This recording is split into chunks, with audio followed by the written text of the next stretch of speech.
Hey guys, I'm Urizi. This story is all about what if Naruto was sent to the world of the gods. Naruto has emerged victorious in the Fourth Shinobi War, but not without its sacrifices. Suddenly, he is pulled from his world, meets a god, and is left with a mission with a due date he knows nothing about, in a world he doesn't understand, with only a desperate hope to return home. Can he manage it?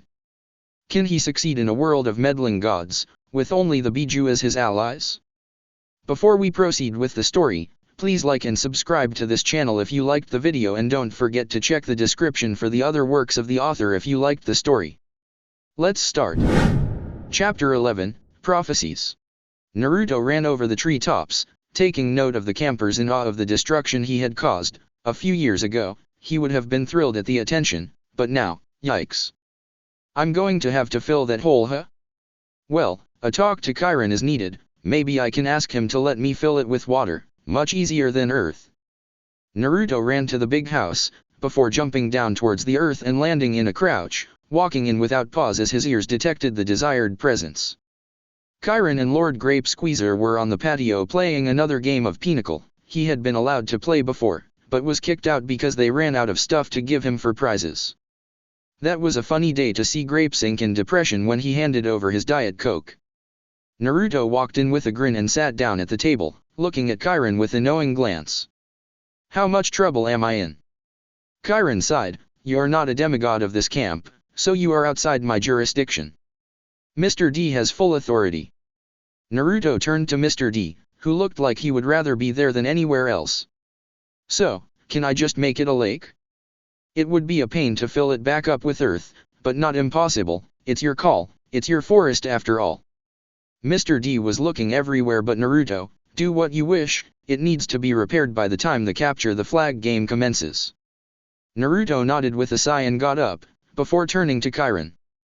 I'll make it partially a lake, a middle ground. I know the nature spirits would enjoy a place to hide from those pervy satyrs. Chiron snorted and Mr. D flinched, remembering what landed him with his punishment in the first place. Naruto walked off, settling for a walk instead of a run as he talked with his mind mates. They were kind of like his roommates, but in his mind. Haha, very funny Gaki. Son Goku snorted.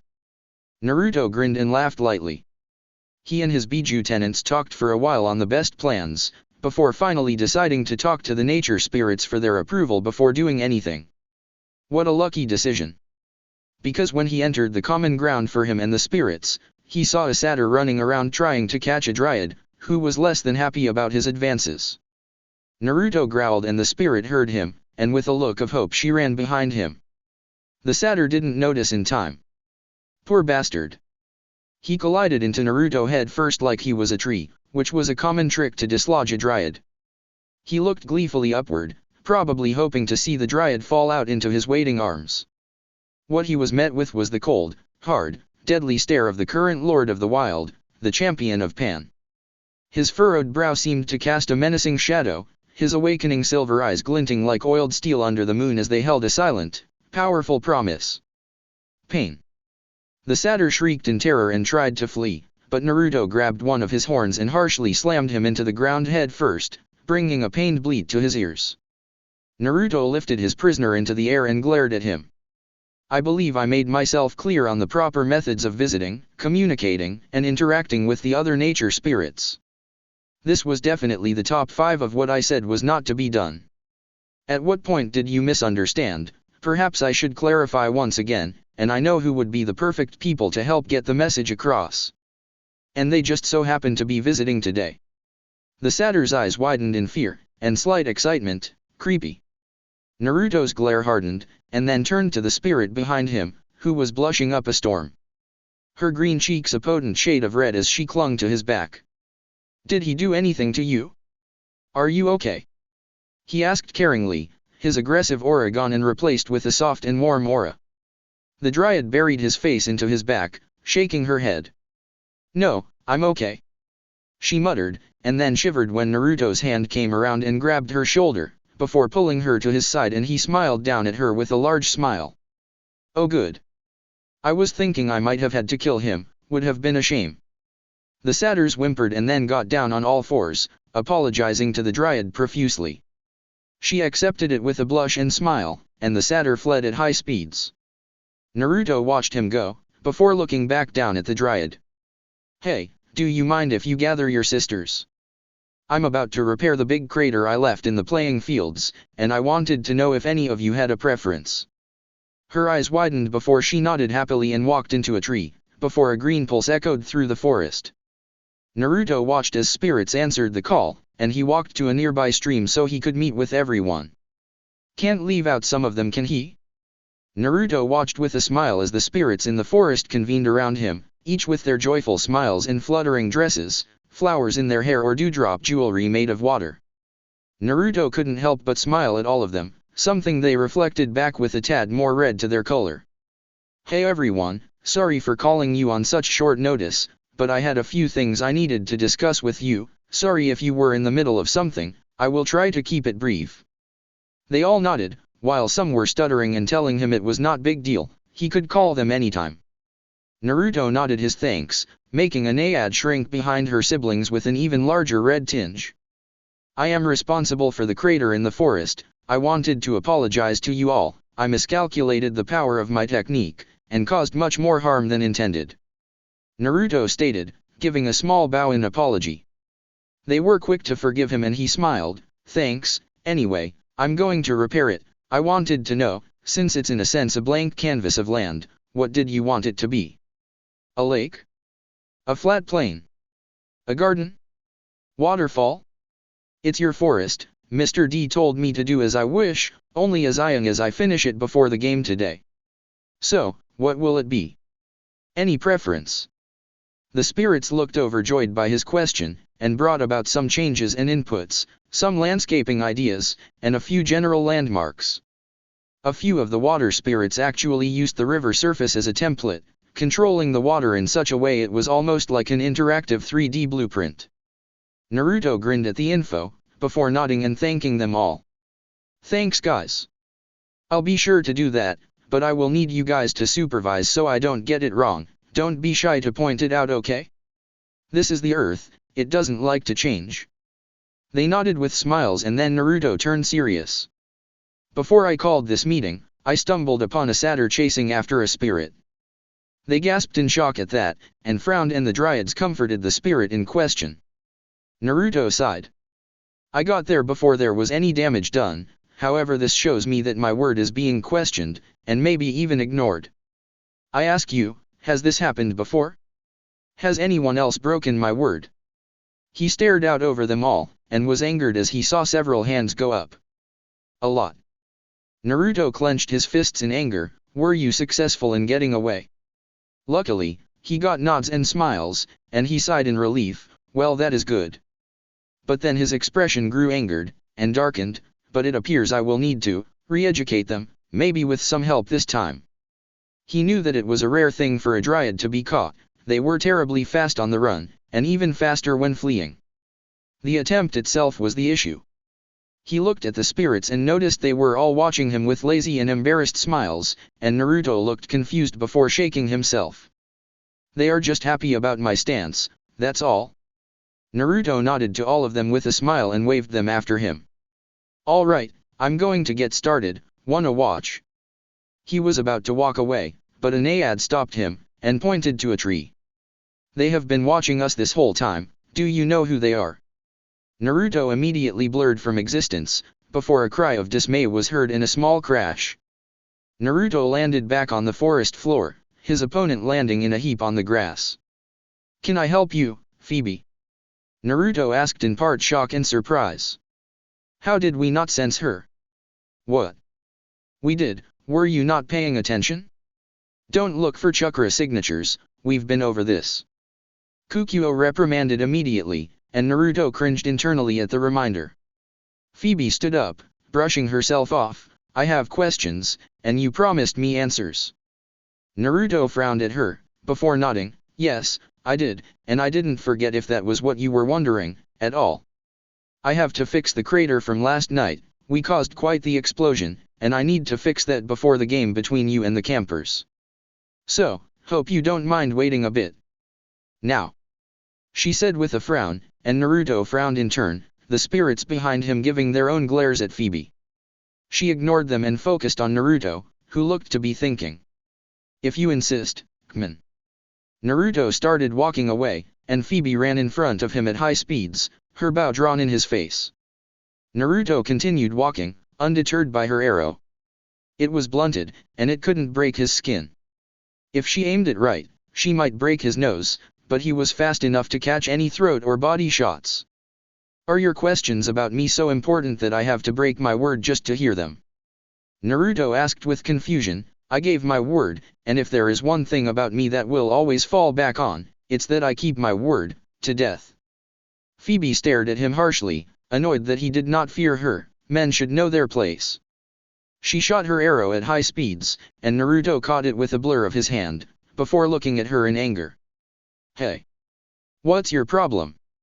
Naruto said angrily, before tossing the arrow back to her. "I'm on a deadline.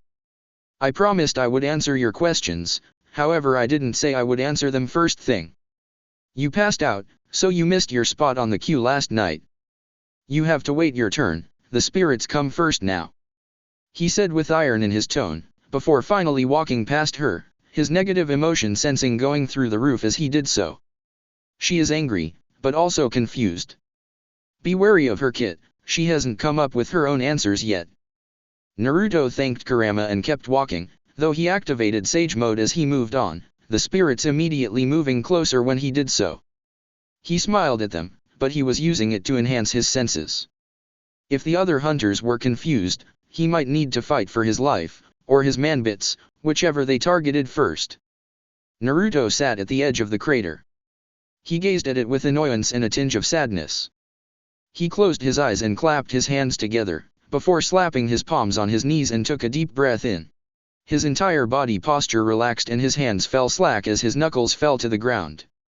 He was in his own world at this point, and wasn't aware that he had an audience other than the nature spirits. The hunters of Artemis were thinking of looking for more traps, when they saw Naruto and a group of nature spirits walk into the clearing. They were shocked with what they were watching happen right now. Naruto's outline glowed green powerfully, green energy vaporizing and rising from him like a noxious cloud, but everything it touched healed. The ground in the crater started to break apart, and rise, while some stayed low, and even went further. The landscape tossed itself around while Naruto hummed lowly in concentration. Water started to compress itself out of thin air and filled several small pools, and a waterfall sustained itself on the tumultuous terrain. Once the ground was brought to the correct shape, grass from under Naruto and the edge of the circle began to creep in. Tree roots started to shoot out, and as they traveled underground, small saplings stood in their place when they breached the surface. A cave opening stopped some of the growth, but it was soon hidden behind a thick curtain of vines. Trees started to appear, but instead of pines and firs, willow trees grew to impressive heights, their listless branches and leaves free to flutter as they please. The entire change took about an hour, but as it happened, everyone assumed it took much less time. Being transfixed by this display of power really screwed their senses over. Naruto's aura of power faded, and the unnatural glow he gave the outside world faded. Naruto fell back, breathing heavily with sweat pouring off his brow.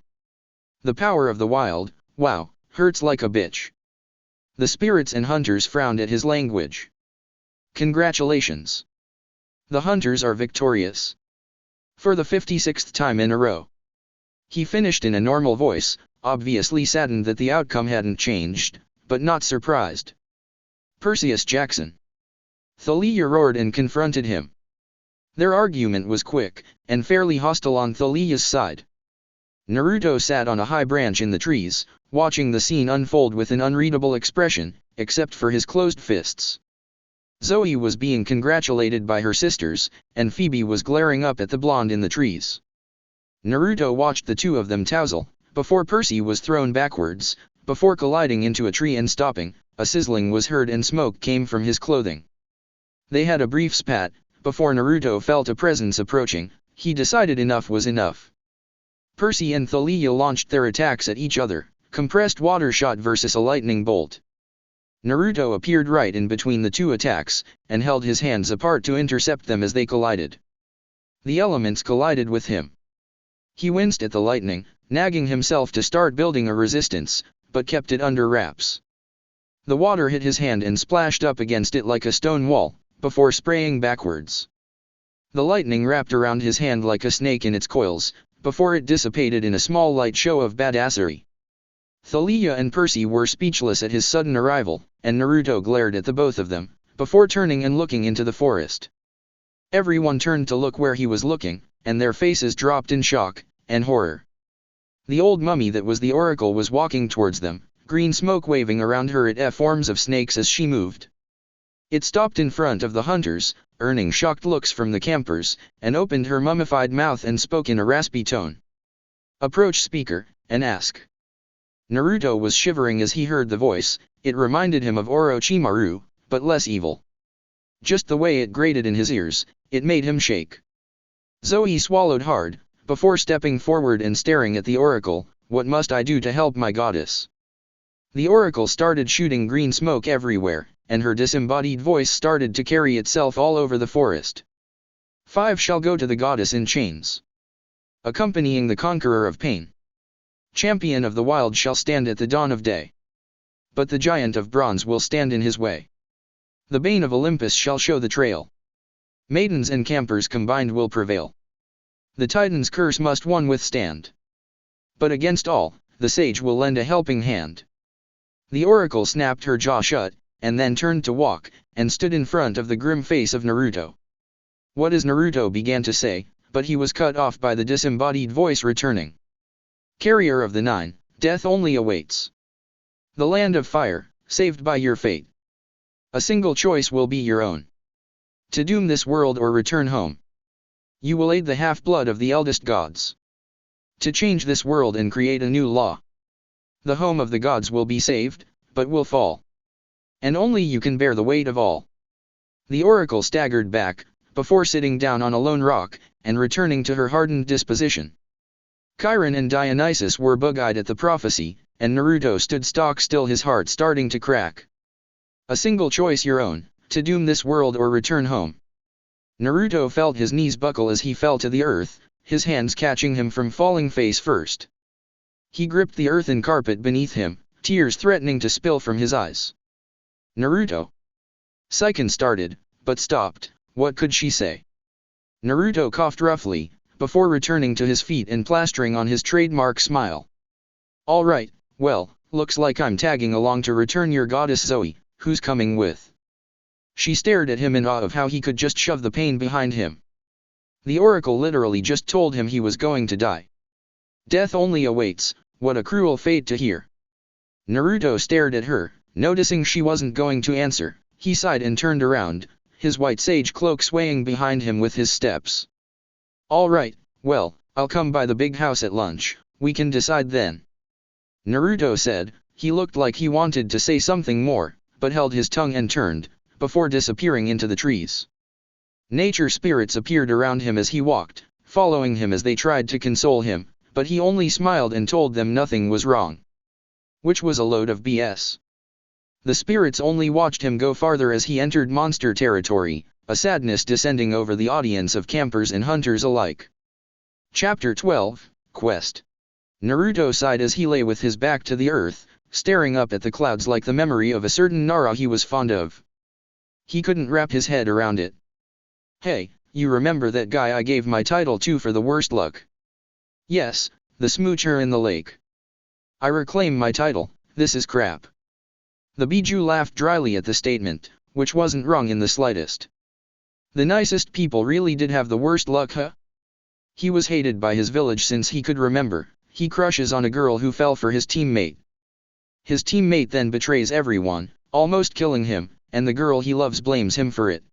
He fights as hard as he could to get him back, suffering losses and tragedies along the way. After saving the whole fucking world, his friend betrays him again.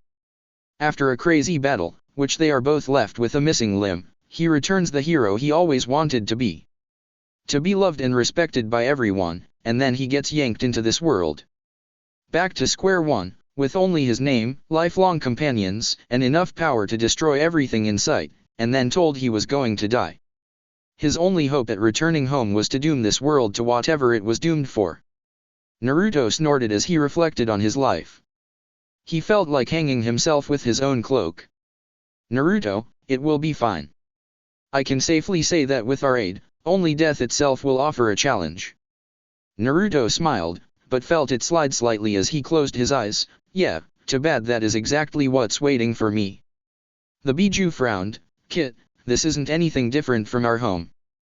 Naruto sighed. No, it is different, food is cheaper.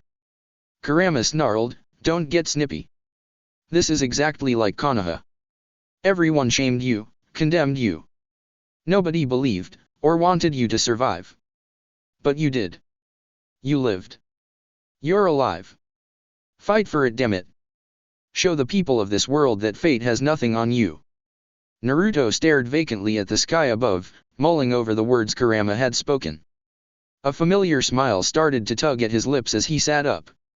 Well, I have to aid the hunters, we'll start there. Isabu sighed, progress. Naruto snorted, before standing up and brushing off the non-existent grass and dirt of his pants. He started walking for the big house, wondering just how the oracle knew he carried the 9 inside him. Prophecies are freaky, but then again. He was the child of prophecy. Thanks for that, grumpy old drunken toad.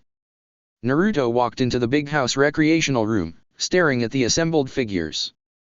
All the cabin head counselors were sitting in their chairs, arguing over a pool table. Zoe stood standing with a few hunters behind her. They saw me come in, and all conversation died immediately, all eyes on me. Naruto walked in and snorted, and look at that, you're all quiet, I didn't have to tell you to stop talking. We are learning. He said with happiness, though even to him it sounded a little fake. Naruto walked to the pool table, before jumping into the center and sitting on it, staring at all the campers. Okay, this is how this is going to go. I have been chosen by the Oracle of whatever to accompany the hunters on their quest to save their goddess. Which means, that I am outside the 5 mentioned in the prophecy. Now, combined you will prevail, which means that at one point or another, I can't fight for you. You will have to win on your own. Knowing that, you will need to balance yourselves out. I recommended 3 hunters and 2 campers. Naruto turned to look at everyone behind him, knowing that the hunters are leading the quest. I recommend female members to increase teamwork. I won't go asking if you're a virgin or not, so don't be afraid to step up. All around the campers blushed, but the hunters only stared at Naruto, a few even held pity.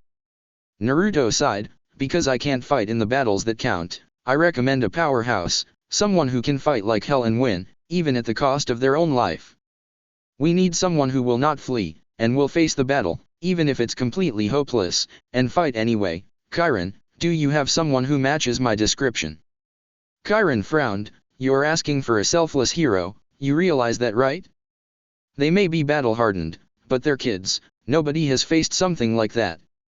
Naruto snorted, oh, I guess it's just me then, he muttered, before looking at Thalia, who flinched at his eyes, they were so serious. Thalia, you're a child of the big 3, right? Zeus. She nodded. Naruto nodded, okay, that's one, who else? Grover. Percy said, he may not be a half-blood, but he is a camper, and he has several tracking spells and abilities that could prove useful should some covered Artemis's tracks. They abducted a goddess, we need a surefire way to locate her. Naruto nodded in agreement, and smiled, and who said you were a complete idiot? Your girlfriend must be nailing some brains in there pretty good. Annabeth and Percy turned crimson and started yelling, vehemently arguing against this claim, and Naruto only laughed. It wasn't long until they started yelling at each other. The campers and Kirin had a good laugh at their red embarrassed expressions. Even Mr. D smiled faintly at the argument. Naruto caught it and smirked knowingly, and the god only hid behind his wine magazine. Percy was glowing red, before he shook himself with a thought. Percy stood up, wait, I want to go too. Naruto turned to him, and studied him. The hunters seemed to panic at this, and Zoe announced her distress. No, I refuse, traveling with a male is out of the question. But you traveled here with me. That was under direct orders in an emergency for a short distance. We barely tolerated it as it was. But Naruto is a boy. A clone of Naruto suddenly popped into existence, appearing right in front of Percy, clad in only wispy smoke and blonde pigtails. She smirked sultrily at the son of Poseidon, who was gaping like a fish. "Are you Suyur?" Percy's nose exploded like a geyser along with all the other males present. Chiron staggered, but held himself together. Mr. D didn't appear to notice, but if you looked closely, you could see a small river of crimson dripping under his magazine. All the girls were staring in shock at the nude seductress, before Naruto quickly grabbed a pool pole and whacked her, dispelling her, and he sat back, sighing. "Well, now that we have all the boys out of the way, I'd say that we are ready to depart," Naruto said calmly, while the hunters looked like they wanted to kill him. What was that?" Clarice said with shock, a small red river under her nose. Naruto looked at her with surprise, and then a smirk.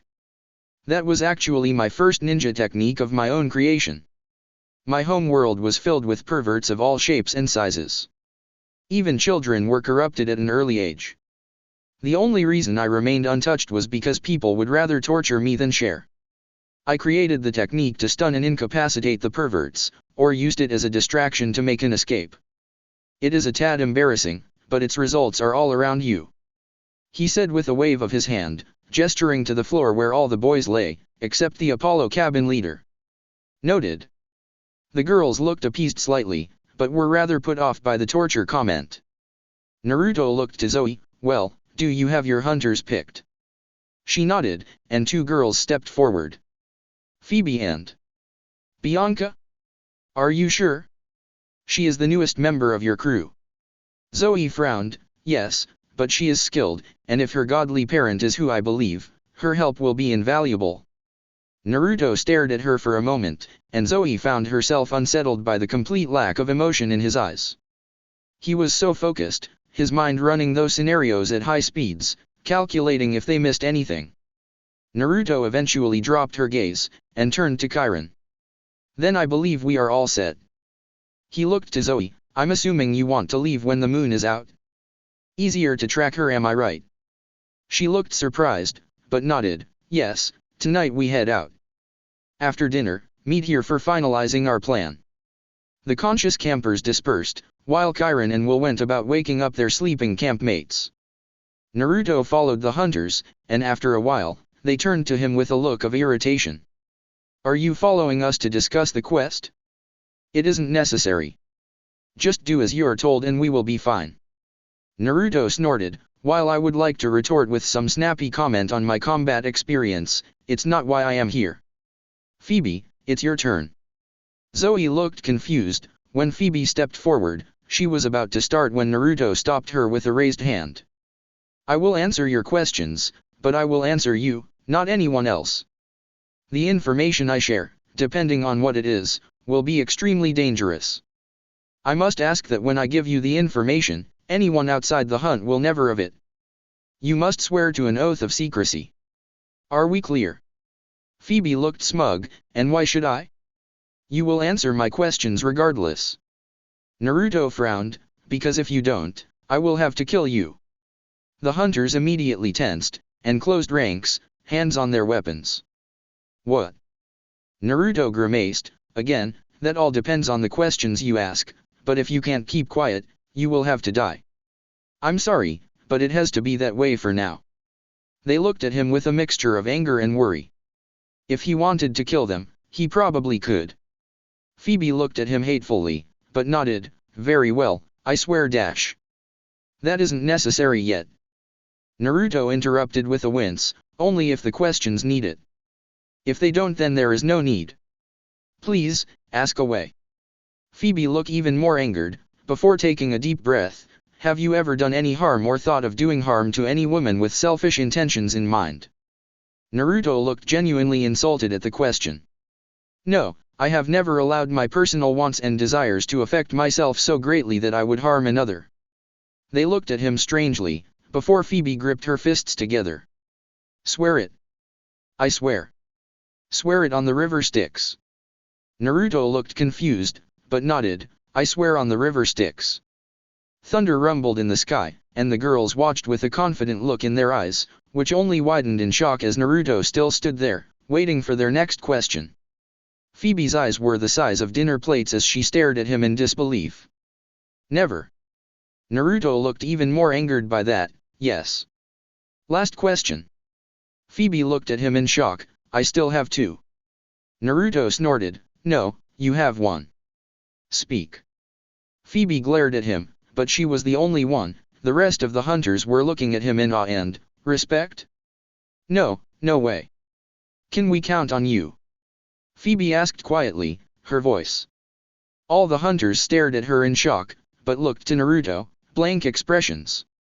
Naruto looked at them, and then a grin connected his cheeks. For as long as I am under contract from Artemis, I will do my absolute best to keep you healthy and safe. I will not abandon you, I will stick by, until one of you shoots me, at which point I might be farther away, but I'll be close by. He said with eyes glittering with humor. The hunters looked, not happy, but relieved almost that they couldn't really count on his aid. Phoebe was staring hard into his eyes, and he sighed, before raising his hands. I swear of the river Styx. Thunder rumbled in assent, and Phoebe's shoulders slacked with relief, before eyeing him with a smirk, and a bit of humor. You know, you might not be all that bad, for a boy. Naruto rolled his eyes and walked off. Name is Naruto girl, get it right. They parted ways, but unknown to the other, all of them had a faint smile on their faces. What do you mean Phoebe isn't coming? Zoe sighed, glaring at Thalia. Those boys of Hermes put centaur blood in her shirt. Her skin is healed and she is healthy thanks to Naruto, but the stress on her mind and shot immune system isn't mission ready anymore. We will have to leave without her. What? But we need 5. We did, but now we have 4, we can't waste time to pick a new member. Zoe said with a quickly growing angered tone. Naruto sighed as he watched the two bicker, before turning to Bianca, who looked to be gripping her silvery clothes in her nerves. Hey, do you what their problem is? She shook her head, but Grover spoke up, it's complicated, it happened a while back, almost a few years now actually. Thalia was thinking of joining, same as Annabeth, but something happened, I wasn't there for that, but they have been against each other ever since. Naruto sighed, before looking back at the two, his eyebrow twitching in anger. He watched them for a few minutes longer, growing increasingly annoyed. Eventually, their argument descended into baseless name-calling, and he finally snapped. I can see why the Oracle asked me to go with you. If I left you alone this mission would never succeed. He said loudly, drawing the angered female's attention. What did you say? Thalia roared, electricity crackling through her spear. Naruto snorted, look at you two, arguing like little sisters. Here is the bottom line. Phoebe isn't coming, we aren't going to pick another member, and we are wasting time standing here listening to you insult contest. If you're gonna continue, I'm going to knock you out and throw you in the trunk, with gags and rope. Don't test me. Naruto then turned and headed towards the van, ignoring their yells at him to stop, and got in the passenger seat. Zoe quickly got in the driver's seat, which ended up in another pointless argument, and Naruto blew up. He released some key that made everyone in the car pale and he spoke in a demonic voice that Zoe remembered, and didn't like. Drive. She complied and geared up to go, before rolling forward and picking up speed. Grover tried to make light conversation, but in the end, it settled into silence as Naruto stared out the window emptily, depressed to be outside of nature's comforting field. He really hated the city. It was disgusting seeing all these metal towers and feeling all the toxins and garbage in the air. Chapter 13, Lion. Naruto stood in front of the National Air and Space Museum, staring at the darkened rooms and well-groomed lawns. He felt a pang of annoyance for the bushes, which were whacked and chopped into ghastly shapes of conformity. What part of that was artistic? Naruto, what are you standing there for? Come on. Grover says it's this way. Naruto looked to see Thalia waving at him, and he gave a hesitant nod, before following. After they entered they started looking around, though Naruto just summoned some clones and had one go with each person. He sat at the receptionist desk, looking at all the cameras and then closed his eyes, extending his senses for energy. Monster he found out earlier had a unique energy, or aura. It was predatory, but also violent like an assassin. It was like looking for a rock buried under mud in the middle of a river, but with his 9 buddies, It was easy. The building next door, there is a strong presence there, but it isn't a monster, it's colder, stronger. Naruto nodded, before creating a clone and dispelling it, sharing his knowledge with the clones on guard duty. He then rose from the desk and walked out, before turning and heading for the building. And then he heard a loud shout. Naruto looked at the doors and saw men slam it closed, before he heard footsteps running at him. Naruto twitched, but as he was about to attack, the figure appeared. It was Percy. Naruto. Take me to the others. We got a major problem and it's coming fast. Naruto just grabbed him and then turned and threw him behind him, just in time for a large lion gleaming with a metallic luster landed in front of Naruto, and 12 skeleton warriors started to hobble towards him. Part of Jackson's missing sleeve was in their hands, and some of them were smelling it. Naruto would have sighed, but he was focused on the lion in front of him. If the skeletons were tracking Percy, then he wouldn't get in the way. They were slow, and would likely avoid him if he avoided them. So he let them pass, but kept his eyes on the lion. Once the skeletons passed him, clones popped into existence, and grabbed a skeleton, before hurling them back towards the building they came from, crashing into the wall and ground, and one hit a car, which would be pricey. Naruto never took his eyes off the lion, and just when he was about to make a move, Grover shouted out, "Naruto! Watch out!" The lion immediately lost focus in Naruto and charged after Grover, who yelped and ran into the building. Naruto cursed and followed after him. "Grover, you idiot!" Naruto shouted as he grabbed the lion's tail, and with a hard yank, he stopped the beast's charge. He went up to the lion and delivered an earth-shattering punch to its head, sending the creature flying backwards. "What the hell do you mean watch out? What did you think I was doing? It was standing right in front of me. How could I have missed it?" He roared, before the lion roared in kind and charged him. He caught the beast's mouth and held his ground, before a clawed paw swiped at him. He jumped over the creature's head, flipping and dropping with a downwards kick. The ground cracked as the creature sank into the floor from the strike. Naruto looked at the damage for a moment, before smiling. "I bet Bachan would be happy to see me use her move." He walked closer to the beast, who suddenly opened its eyes and lunged at him, headbutting him savagely and sending him careening into a display, knocking it over on top of him. The lion started climbing, jumping from exhibit to exhibit as it chased after the hunters and Percy. Thalia was running to the receptionist desk for something, and Grover was frantically playing his pipes, trying to confuse the beast. Naruto dug himself out of the rubble, rubbing his forearms. "Damn, I actually felt that. Do not allow this to make a mockery of us. I refuse to accept being defeated by a mangy cat." Naruto snorted, before shooting up, running on top the air and then drawing level with the beast again. It swiped at him, but he caught the paw and pulled. He landed on the creature's back and it fell to the ground floor, righting and slamming into things to try and get Naruto off. "Zoe! The mouth! Shoot it!"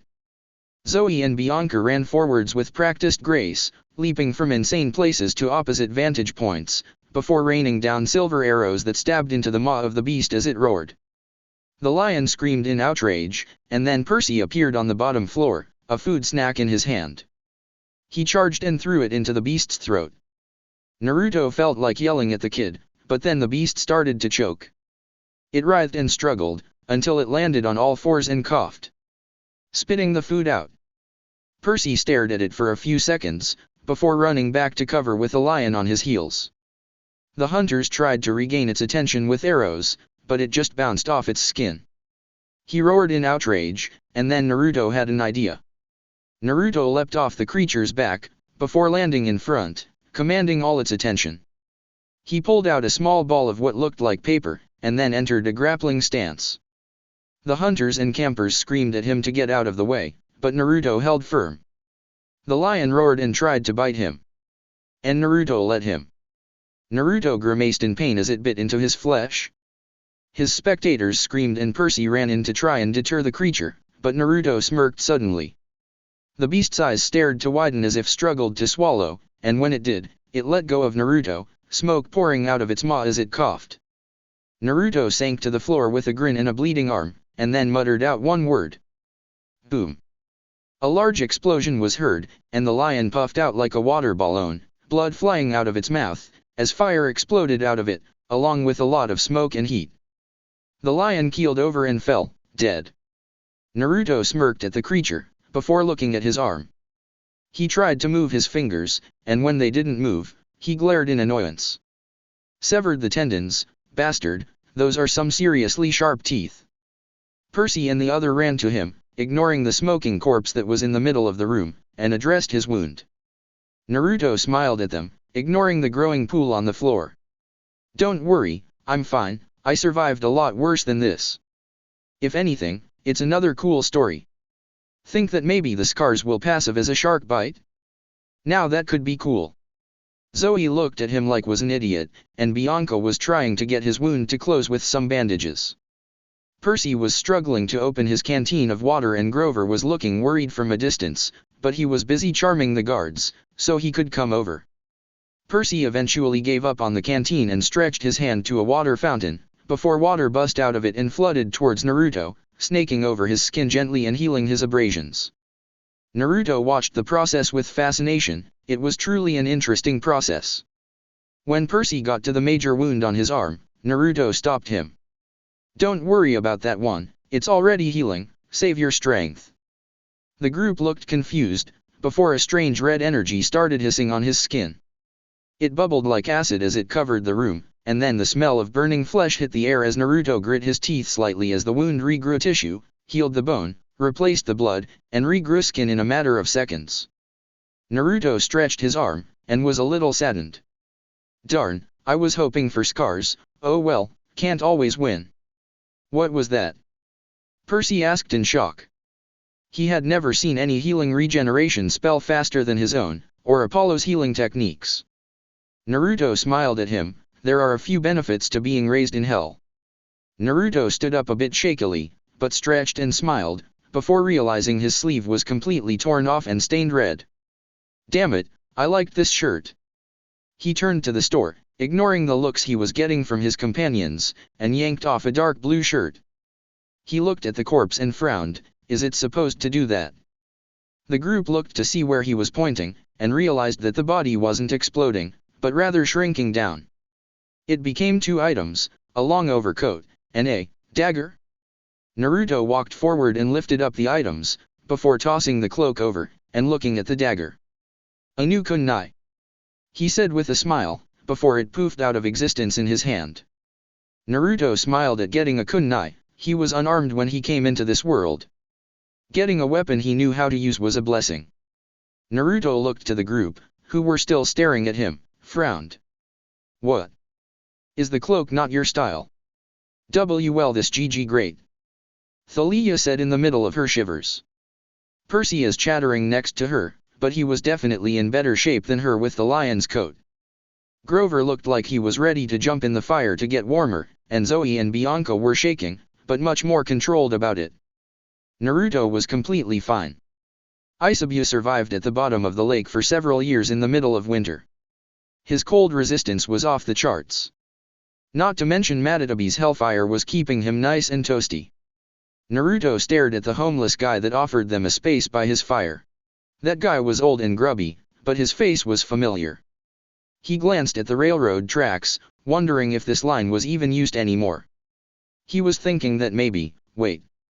Naruto turned and walked away from the fire, before grabbing another empty trash barrel and breaking it, flattening it out like a sled. He ignored the questions coming at him from his group and walked to the train lines. I threw the kin on top of the metal and spoke to Shukaku. Hey Shukaku? Your magnet release, can it propel objects through magnetism? Duh. Then allow me to test that. Naruto got on the metal and sat down, before entering a meditative position and closing his eyes. He channeled Shukaku's chakra and electricity sparked on the outside of his little car. Naruto actually levitated off the railing for a few seconds, before moving forward slowly, and picking up speed. Eventually, he was zipping down the line at high speeds, traveling fairly fast, but it was tiring him quickly. It required a lot of energy to channel it through him, especially since he hadn't practiced it, or even used it before. He sighed in dejection, before slowing and gliding in reverse back to the group, who were now at the edge of the platform watching him come in at high speeds. Naruto thought he could be cool and stop suddenly, and maybe dismount stylishly. Yeah, no. Naruto pulled to an abrupt stop in front of them, and was sent skidding off his little sled. He went careening down the railing, plowing through some snow and stopping ahead like roadkill. Grover and Percy shouted if he was okay, and Naruto lifted up a thumb to show he was alright. Zoe just shook her head and muttered something about an idiot, while Bianca looked concerned. Thalia on the other hand was staring at the sled in wonder. She saw the electricity, so maybe she could do it too? Question for later. Before any of them could go to help the staggering sage up, the homeless guy pointed at the bay. He better hurry, train is coming in soon. Naruto heard that, and then looked down the line to see a rapidly approaching light. Gulp. Naruto immediately got to his feet and sprang forward, leaping an impressive distance as he cleared both tracks, and near 30 feet of actual distance, reaching out for Thalia. She grabbed his hands, and with a heave, swung him out of the way just as the train came to a stop right in front of them. Naruto landed in a heap as Thalia fell on top of him in a mini dog pile. She was embarrassed at first, but then she noticed something. He was warm, really warm. She stayed there, lying on top of his back with her hands on his neck, her body absorbing his heat. Naruto was trying to resist as her hands were cold, but Thalia managed to keep him from breaking away. Their audience just stared at them, before looking at the homeless man who had vanished, and even taken his fire with him. Jerk, Grover muttered, before checking for a conductor and hoping on the rest following him. Eventually, Naruto just picked up Thalia in a piggyback ride and carried her into the car, her hands and body never separating from him. Once they got into the car, the door closed behind them. Naruto tried to let Thalia down, but she held on to him. Thalia, it's warm in here, you can let go. No, you're warm. So is the train. You're warmer. I bet the seats are warmer. She said nothing as she showed no intention of letting go, and Naruto sighed, before an evil grin split his face. Hey Thalia. Her eyes opened. Yeah. Do you like being upside down? She frowned. Well, that depends. She shouted suddenly, as Naruto jumped straight up, before his feet hit the ceiling like he just jumped to the floor. Thalia said in confusion, before looking around and noticing the whole world was completely upside down. She probably missed it since she was driving. Grover said with a shiver at the memory. You call that driving? Percy muttered. The group snickered, but a spark and a cry of dismay from Naruto shut them up. Naruto, shrugging off the small shock, looked at her with a grin on his face. Wanna stand? She looked at him skeptically, but then decided to trust him. He crouched down and let her feet touch the floor. Thalia looked confused on why her feet weren't sticking, before a feeling of warmth and ecstasy shot through her system, her feet landing on the floor like they were meant to be there. Naruto stood up, not noticing her blush, and held her hand, walking her around. Her eyes were foggy from the feeling, but she was happy that she was walking around, on the ceiling. It was cool. Naruto grinned at her, and she turned and asked with a blush, why do I feel? Naruto smiled kindly, I'm channeling my life force through your body to allow you to walk around with me. That's why I'm holding your hand, I need to be able to channel it into you. It feels weird, huh? Thalia blushed heavily and turned around. Yeah, sure. Naruto walked with her for a bit, before she started jumping and she was shocked to see she fell back to the floor. She laughed like a child as she jumped higher, and that's kinda where it went wrong. She jumped too high, and the normal pull of gravity resumed. She let out a small shout and Naruto laughed. He was still holding her hand, so he simply let her dangle in outrage. Naruto just laughed as she tried to smack him, but she couldn't reach. He just kept laughing until he walked to a wall, and walked down it to let her down. She glared at him lightly, but the blush was still on her face. Naruto grinned and let go of her hand as he turned to go see the others. Thalia felt the warmth and pleasure she was feeling leave her system, and she frowned in sadness, before grinning at the memory. I got to do that again. Naruto walked back to the others, and took Grover for a walk too. He didn't think he could, which was funny at first, but he had to stop as he was actually leaving dents in the roof, and that wasn't a good thing.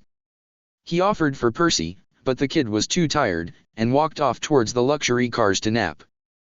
Bianca walked on the walls, but she didn't for very long and didn't want to walk on the ceiling. She didn't want to break anything apparently, but she left with a ginormous blush and made Naruto looked at her in confusion while she disappeared for the upper deck. Naruto asked Zoe as well, and while she was curious, she didn't feel the need. Naruto only smiled and nodded, before he jumped up and then lay on his back, staring down at the floor and relaxing. Zoe stared at him for a moment, and Naruto grinned at her. She changed her mind after that. She wouldn't hold his hand, so he had to keep a hand on her shoulder and a clone walking below in case he lost his grasp. She was up for the longest, truly transfixed by walking the world like it was upside down. Then Naruto got an idea. He made 2 more clones and had them transform into 2 ankle bracelets. After she put them on, Naruto let go. At first she screamed at him and tried to right herself, but realized she was still connected to the floor. Naruto grinned at her, told her the clones were doing it. It was the first time he saw her smile brightly. She started walking on the ceiling, the walls, up and down the poles. She even giggled when she jumped from the floor and the ceiling and back repeatedly, like a stalling backflip. Naruto couldn't help but laugh as she explored walking on every surface. And then she got an idea. Thalia and Percy were in the same black Mercedes SLK, and were talking in tones, though Thalia's was more angered than neutral. 2 figures walked towards them covered in shadow, stalking along the ceiling as they talked. Both of them were about to jump down, when Naruto pointed his finger at Percy and a trail of water appearing from seemingly nowhere dripped down, splashing on his head. Percy froze, before he reached in his pocket. Thalia seemed to notice this, and grabbed her bracelet over her arms. Zoe was smirking in amusement and Naruto just reached his hand over, and dropped another drop. Right down the back of Thalia's shirt. Immediately, she slammed into the back of her seat, rubbing against it like a cat. Cold. Cold, cold, cold. And then she looked up. She saw Naruto and Zoe standing there. Naruto was fully laughing while Zoe had a victorious smirk. Thalia growled while Percy started shaking with restrained laughter. And then she looked up in shock. Hey, you're standing by yourself. How? Zoe bent over and pointed at her ankle bracelets. An idea. Naruto laughed and nodded, they're my clones, I had the idea when everybody left. She didn't want to hold my hand, so after having a clones follow us around so he could catch her if I lost my grip, I had the idea of using clones. Thalia forgot her anger and jumped at Naruto with surprising height, grabbing him by the ear. Gimme some. She fell back down, still holding Naruto's ear. Naruto lost his connection with the ceiling, and landed on top of her in a heap. Naruto let out a laugh as Thalia ended up seiyushianing him, and she didn't offer a complaint as his warmth was once again seeping into her. Naruto got up, and she latched onto him again. Come on. Please. Naruto laughed, wow, she said please. She glared but didn't argue, and Naruto was even more impressed. Well, they are temporary, so I'm not sure how long they will last. They have lasted me some time. Zoe suddenly shouted in shock as the clones dispelled, and she fell for the floor head first. Naruto immediately sat up, catching the hunter and pulling her up to eye level. Hey. You okay? Sorry. I didn't think they would wear out that fast. You don't have a chakra network so that might be why but Heey. Zoe suddenly shouted, kicking her way out of his arms and nailing him in the balls. He crumpled to the floor and sat there for a moment, groaning and shuddering in pain. Percy was out of the inn by his side, patting his back sympathetically. Give it a second man, it'll pass, hold on. Naruto groaned incoherently and some of his clones throughout the train fell over with him, clutching their crotches in pain. Zoe looked surprised at this. They feel your pain. Percy glared at her, are you serious? I feel his pain. That was a whopper of a kick you know. He caught you, why'd you have to slam him in the balls? Percy said, exasperation clear, though his face had slightly paled as he watched what happened. Any man would have felt that if they saw it, it was full connection strong enough to lift him off the floor. Percy twitched as he relived it in his mind's eye, and then turned his eyes back to Naruto, who rolled to his side and groaned. Well, if any man G grabs me from behind, I trust you to make sure he doesn't stand up again. Naruto said shakily, before two clones came over, having picked themselves off the floor, and carried him to the back seat of a Lamborghini. Grover was sitting in the front with horrified eyes slumped against the wheel with his hands by his crotch, praying that he remembered this forever whenever another hunter rolled around. That looked fucking terrifying. Naruto groaned as he lay in the back, his head resting on the Seiyushians. Zoe wasn't sure if she should feel guilty or not, but decided that he would recover, and she would apologize, maybe. She grunted and left, while Naruto watched her go. He muttered out, "So sorry, I'll see you tomorrow." She nodded to him, before walking off. Thalia got in the limbo on the other side, and put his head on her lap. She may have seemed caring, but his natural heat was what she was after, and so she had no regrets. Chapter 14, Pig. Nice rat. Percy snorted at the comment, Thalia saying it just to break the ice it seemed. They were stood under the awning of a small shop, the street barren of life as not a single vehicle was parked aside it. Snow glided on still air, slowly sinking simply onto the million snowflake mattress that padded near all sound. Thalia and Percy found the scene hardly helpful. Percy himself was about ready to continue heading whatever direction they actually needed. Naruto stared at the town. It seemed so empty. There had to be something here. There was a cashier. There had to be something.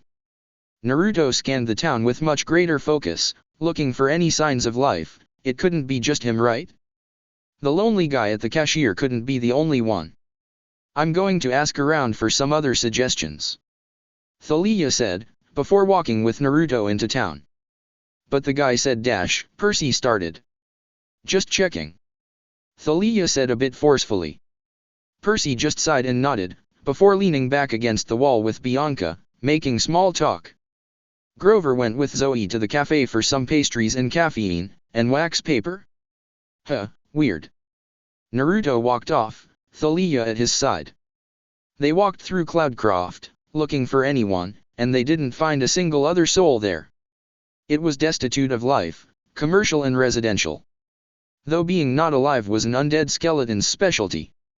Naruto had to pull Thalia by her hood to dodge the incoming spear from them, and then had to shove her to the side into the snow as two other skeletons pulled out their pistol weapons and started shooting at them wildly. Naruto moved like fluid as he dodged the speeding bullets. They were a little bit slower than Sasuke's Raiden enhanced shuriken, which was pretty fucking fast when he threw them for real. Naruto eventually charged them, extending his hand outwards with a snap, sending a burst of air outwards to make them stumble. He then turned and grabbed the still shocked Thalia, and leapt into the air despite her protests. He slung her up into a princess-style carry and her complaints cease. A miracle. The skeletons continued to shoot at them, but their aim was terrible at a distance, and so it didn't require much effort to dodge. Naruto cannonballed out of the sky, landing with a boom on the earth in front of the rest of his companions, cracking the earth slightly to gain their attention. Problem. Undead skeleton warriors on their way, we need to move, Naruto said. He was about to grab Percy when a pulse of energy pushed into his mind. Grover immediately collapsed next to his spilled coffee. The little birds on his cup coming to life, and the rat Percy bought twitched and squeaked, before scampering off. There was a dull moan from the forest like the creaking of wood, and Naruto fought to stay conscious. It was so comforting. It was like falling on your bed after 3 all-nighters and a long day of deer ranks and training. Naruto staggered, before Percy ended up catching him. Hey! What's going on? Naruto breathed heavily, before pulling himself up and looking at Thalia. Shock me. Wadash. Shock me. Zap. Naruto immediately went rigid as electricity stimulated his succumbing senses. He breathed deeply before continuing, thanks, now, we need to get Grover and go, enemies inbound. The others responded. Bianca and Percy grabbed Grover and started hauling him off. He bleated occasionally and moaned with the forest. Naruto staggered occasionally as he ran, and Thalia was always sure to hit him with a baby bolt to get him back. Percy was looking at Naruto like he was insane, but held his tongue as he didn't want to lose the guy now. They needed to focus to live. They made it to the edge of town, but ran into two skeleton warriors in blue police uniforms. They drew their handguns and watched us impassively. Thalia jumped forward and her shield sprung to life.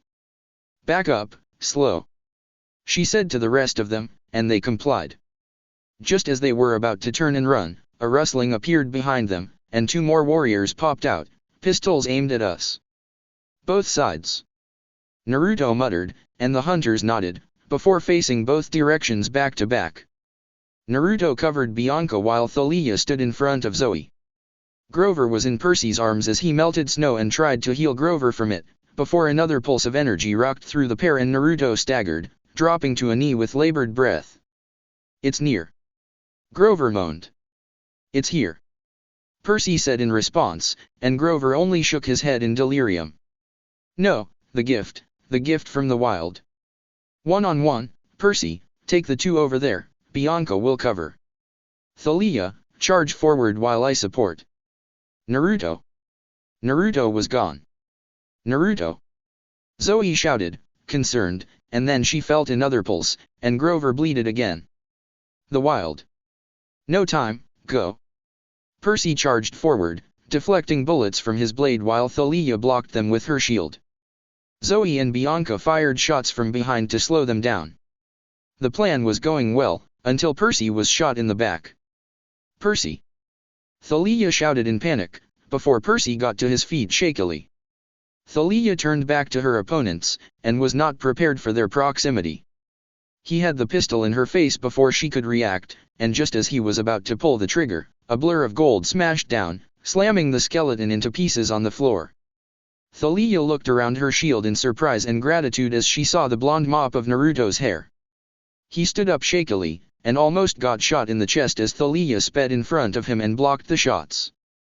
Naruto staggered and fell on his ass, scrambling to regain his feet, but not.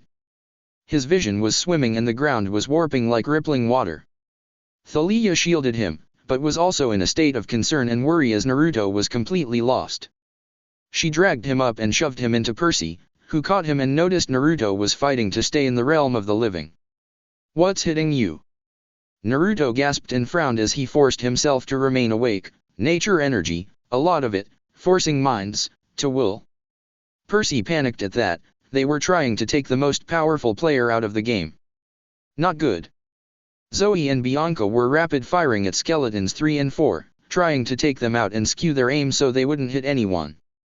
The plan was going well, till Grover sat up like he had been possessed, and reached out for the trees, as if it was coming running up to hug him. And then a large crash, like trees breaking and falling to make way for something. The skeletons stared upping the ante, charging them, slowly, whilst firing and bringing out the batons. Naruto, even in his impeded state, managed to defend and kick away a skeleton, but the fourth got around him and whacked him solidly in the back of the neck, making Naruto's eyes flicker, before dropping to the ground, body twitching as he fought to get up. "Naruto!" Thalia screamed, jumping in the way and slapping the skeleton with her spear like a baseball bat, sending backwards towards the trees. The one she had been fighting redrew its pistol and fired again, to which she whirled around and blocked the shots, slapping Naruto across the face with her other hand to try and bring him back. Even her shocks weren't cutting it anymore, and so she settled for grabbing his shirt and dragging him across the ground. She winced as it tore up his shirt and pants, but she decided his life was more important. She dragged him over, just as Bianca stepped in and stabbed a skeleton square in its chest. Percy charged to aid her, but was shocked when the skeleton burst into flames and disintegrated into ash. "What did you do?" Zoe inquired quickly, rapidly running out of arrows. "Lucky stab." "Do it more." They were being pushed back, with their strongest fighter and tracker incapacitated. They didn't really have a choice. Until the trees behind the skeletons exploded. Reed. A massive pig burst onto the road and rammed into the skeletons, colliding with such force that it sent them flying over the trees and slamming into a mountainside. And then it turned on them.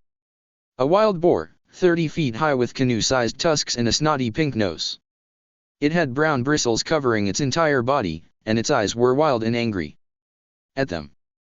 Thalia raised her spear in defense, but Grover snapped to his senses, standing up and standing in the way. "Don't kill it." That's the Erymanthian boar, I don't think we can kill it. Zoe said in annoyance. They stared at the boar, wary as its rage was palpable. It glared at everything, and then made eye contact with Thalia's shield. It let out a squeal, and charged. Thalia tried to dive, but it was far more nimble than anticipated. It managed to pivot, and dart straight at Thalia's frame. Her shield was hardly in an ideal position, and her side was exposed to be punctured. Time slowed, and her eyes slowly closed to brace for impact, but something caught her eye. A small, tri-pronged kunai. A powerful slicing sound was heard, and a familiar cloak came in between her and the board. Naruto, from now here, caught the boar's incoming tusk, and reached behind him to grab Thalia close. He braced himself against the floor, and slid against the ground as his feet tore trenches in the asphalt. She was in full adrenaline mode, and only had one thought. The building behind them. She raised her shield, and curled in a ball behind it, using her own body as a shock absorbed for Naruto's back as the boar pushed them headlong through a small shop. Thalia! What the hell did you do? Naruto screamed as he ran, Thalia hot on his heels as they weaved in and out of trees uphill. The boar was right behind them, plowing through trees and bellowing after them with a vengeance. You tell me. Maybe he likes pretty girls. He would have followed the hunters. Hey! Thalia yelled in feminine fury and picked up her pace. Naruto laughed aloud and kicked it into high gear, using his unwillingness to be beaten by an enraged female to drive him forward as a rage-fueled daughter of Zeus forgot all about the boar and chased after him. They reached the top, and then ran down the slippery side, heading for the train tracks and the tunnel. Thalia was right behind Naruto as they ran, intent on catching him and beating him around as the boar charged after them, slipping and sliding on the tracks. Naruto was thanking Kami for that fact and pulled ahead. As they reached the end, he saw a rickety old bridge and nearly jumped for joy, but then Thalia started slowing down, her breaths falling back as Naruto kept running. He reached behind him and grabbed her, before slinging her over his shoulder like a sack and running forward. Thalia kicked at him to let her go, but he didn't. He kept running ahead, until Thalia's scream of fear caught him and he stopped. Thalia was thrashing in his grasp, and so he set her down quickly and gently. What? We got a giant pig after your ass and you want to take a break? He goaded, but when he saw her face a pale ice white as she stared at the cliffside that descended nearly 80 meters. Her knees gave out soon after, and she tried crawling back to the safety of the tunnel wall. Naruto saw the massive boar approaching, and made a split-second decision. He hauled Thalia back up, moving faster than she could really fight back. Come on Thalia Grace. Keep it Togther. He roared, before rearing his head back and headbutting her sharply on her forehead. She rocked back in pain and clutched her forehead, her eyes closed in shock. Naruto took that moment, to grab her and run across the bridge. She opened her eyes to see his determined face running across the bridge, and stopped struggling, allowing herself to be carried as she thought of ways to apologize, before there was a loud rumble and a terrifying crack. The boar had made it to the bridge. And broke it. Naruto fell from the middle of the bridge with a screaming daughter of Zeus, before Naruto let out a whoop for a battle cry and fell through the air after the boar. Thalia was screaming the whole way, falling in terror as she clutched Naruto for dear life. Naruto laughed to try and ease her fear, but that didn't help as it sounded a little crazy. She looked at him with wide eyes and he smiled kindly. It's totally fine, I can run on air remember. Blink. Naruto stopped his free fall and started running straight down, picking up speed insanely fast.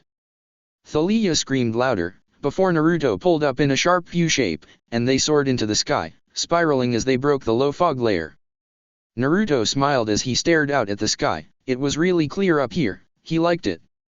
Thalia had temporarily forgotten her fear and stared in wonder at the night sky from so high. Naruto radiating his comforting warmth like a home furnace. Naruto took a deep breath, before looking at her with an apology.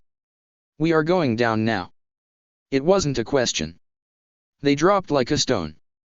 They fell in free fall, Thalia back to screaming in terror as they saw what was left of the bridge from overweight and Naruto started slowing their descent.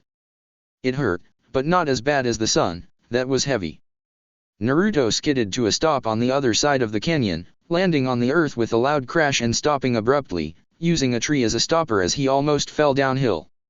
He looked at Thalia, who was still petrified, and Naruto laughed tiredly, before sinking to his knees and leaning against the tree. Well, that was fun. How about you? I guess we learned that boars like pretty girls, huh? He said with a nervous laugh, hoping to appease her soon-to-be rising temper. Thalia just stared at him as she processed all that happened, and Naruto just held her as he leaned his head back against the tree, breathing hard. Kit, you back? Naruto frowned mentally. Yeah, the heck was that? It was like a Yamanaka jutsu, but fuzzier. Kurama frowned. Yes. It hijacked your body and slowed your reflexes and senses to a crawl. I'm amazed you could even stand after that. Naruto grinned. Take more than that to keep me down. Don't we know it? Kokuo said with a grin. Naruto returned to the world as he saw Grover and Percy coming through the woods, the boar behind them transfixed on a floating apple in front of it. The hunters we on top of the creature already. So, pig cowboys. Grover nodded, before looking at Naruto. You know what that means, right? Naruto nodded and grinned. It means that he isn't gone yet. Perfect. Who? Pecky asked, and Zoe looked at him like he was an idiot. Pan, the god of the wild. Chapter 15, Bronze. Trash. Everywhere. In huge, mountainous piles of trash. Naruto stared agape at the massive piles of trash that created its own horizon. Hephaestus's trash dump. Zoe said with a small amount of irritation. But Naruto was horrified. He stared out over the mountain range of trash with his emotions running rampant. What the hell is this? Naruto whispered with his eyes wider than Drachmas. Zoe looked at him in partial pride and sadness. He was a sage after all, seeing this must be like being stabbed in the back by a mentor. It was good to see the one who inherited Pan's domains actually affected by such a thing. It's where all the failures or waste from Hephaestus's forge goes. Zoe said neutrally, and Naruto grit his teeth, his hands clenched so tightly his knuckles turned snow white. Change of plan, Naruto said. We are camping here, we can brave that thing in the morning. Zoe looked at him questionably, but sighed and agreed. The campers went about making a mini house, with Percy and Thalia working on the roof and campfire. Naruto just reached down and took off his shoes, before pressing his solace onto the earth. He looked like he wanted to recoil, but couldn't jump high enough, which was saying something for a guy who could run on air. Naruto grimaced, before turning to the campers and making a silent vow. When they all go to sleep, I'm quarantining this shit. I won't let this spread. Zoe, is it okay for me to, maybe, destroy the pile? She looked at him curiously. Well, you're mortal, so I doubt it. Naruto shook his head. No, will Hephaestus be mad? Zoe frowned. Well, I don't think he will be happy about it, and since you're mortal he might take offense, but I don't really now, I have never met the god of the forges. Naruto sighed, but decided that his plan would remain unchanged. He would fix this tonight. Wait until his shift in the morning, and while he left a few clones for defense, he would start his plan. It would make it safer to navigate anyway. Naruto smiled minutely in excitement. He actually knew what he was supposed to do in this situation, and it was almost liberating having no choice but to do something he wanted to do. Naruto joined the rest at the camp and he reserved the early morning spot. Zoe seemed suspicious, but Naruto ignored her look. She wasn't needed for this, he would be done by the time the sun rose. As the group prepared for camp, a solid black limousine drove over to them, and pulled to a stop a few yards away. The group's expressions were less than blank. Everyone was flabbergasted that such a pricey car would even attempt to brave this area, and yet it was there. The driver door opened, and from the inside a burly man with scars on his face stepped out. He had a crew cut and wore black biker clothes with a tight white t-shirt and combat boots. The second he was out of the door, he glared maliciously at Percy, before turning to Naruto, his lips curling into a sneer. He turned back to Percy, who was subconsciously drawing his weapon. Calm down, this is a peaceful meeting. The man said, before snapping his fingers and everyone's weapons fell to the ground out of their hands. He took off in a burst of speed for Percy, but Naruto appeared in his way, halting his advance. The man seemed surprised by Naruto, and laughed. "You've got guts, Squirt. What's your name? Who is your parent?" Naruto grimaced. "My name is Naruto, and I am an orphan." The man didn't seem pleased with his answer. "Don't give me shit, who are they?" Naruto seethed. He was feeling his anger quickly grow, and realized it was on purpose. He was increasing his aggression, needed to calm down. Naruto calmed himself, before speaking calmly. "My parents are mortal, I have no godly parent." The god looked like he was just told blue whales were really red. "What did I say about giving me shit?" he said, before charging and stabbing his knife into Naruto's shoulder. Only to watch as the blade passed right through him, Naruto's face twisting into one of annoyance. "Geez, what's your problem? You have a habit of stabbing people." The man stared at him in shock, before he growled at the insult and prepared to hit him, but a melodic giggle emanated from the limousine, and the man relented. "Watch yourself, Naruto." Naruto's eyes bled crimson as his demonic pupils returned, and he let loose a little killing intent. "I think I'll be fine, thanks." The man stared at him for a moment, before pulling down his glasses, which were like mini molten suns. "Careful, little man, do you know who I am?" Naruto scoffed and walked off. "Don't care, you wanted Percy, right? Speak your piece and leave." The man seethed at being dismissed, and released some power that Naruto recognized. "Boy, you will address me with respect." Naruto turned, his eyes staring unflinching. "Why should I?" The man snarled. "I am Ares, god of war." Naruto snorted. "Yeah? Good for you." And then he turned and continued to walk away. Ares roared in anger and charged Naruto, but before he could make contact, his target suddenly vanished, and an explosion of pain tore apart his shoulder. Ares bellowed in anger and pain and fell to the floor as a weight pushed him to the ground. He looked over and saw Naruto crouching on his back, with his arm being held snugly behind his shoulder blades.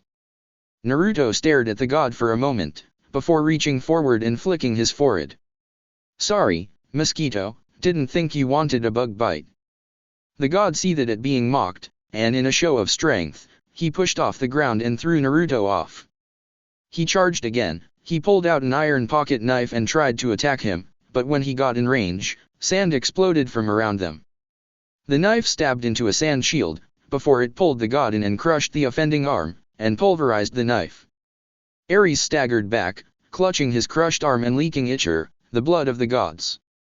Naruto observed the gold liquid curiously, before taking a nearby stick and stabbing it in, before holding it up to his eyes. "Wow, to think divine blood was so ostentatious," he said simply, before dropping the stick and looking over to the surprised Jackson. "Squirt, you gonna go or do I gotta punt you?" Naruto said with a mock version of Ares's voice. Percy snorted at the imitation, and walked to the limousine. Ares tried to open the door for him, but Sand rose up and gently opened the door for Percy to enter, and closed it behind him.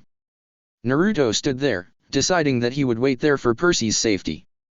He turned back to his group, who were shocked at his ability. They had never seen it before.